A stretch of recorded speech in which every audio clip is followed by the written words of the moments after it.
proportionality, how important is that for you when it comes to ministerial allocations?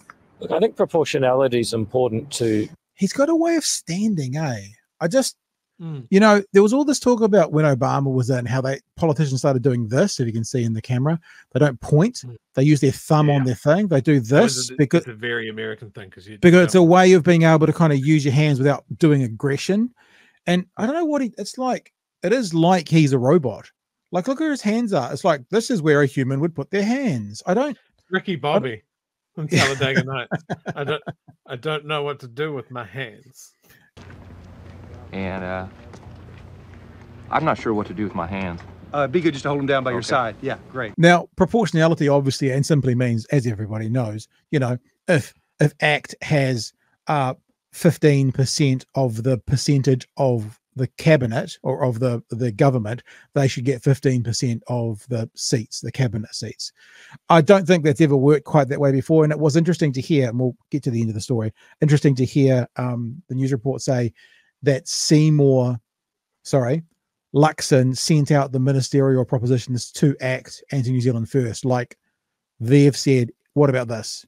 Rather than, I would have thought the three of them possibly in the room could have gone, we need to figure this out. Because, like, remember what we said about Nicola Willis, and they've said very clearly through this kind of month and a bit period is that, no, the only positions we know are the Prime Minister and also the Minister of Finance, talking about Nicola Willis.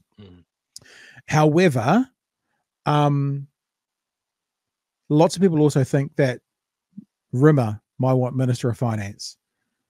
But then there's also that thing where we go, she made the promise about tax cuts that she would resign from being Minister of Finance if they can't do them. And if they now realize they can't do them, maybe she can't be that, because then that would be an embarrassing back down in about 12 months from now. Well, she also said she'd resign. I think resign her position. No, I think resign her position. So as in that's Minister of Finance. Dodge. That's a nice little dodge of like, oh, well, I promised I'd resign that position and I'm not in that position. So go kick rocks. Yeah. All right. Let's see if he moves his hands in a more humanistic looking way after we let him play again. Democracy, it's important to the people. With what was going on. And at the end of the day, you know, you got to be happy.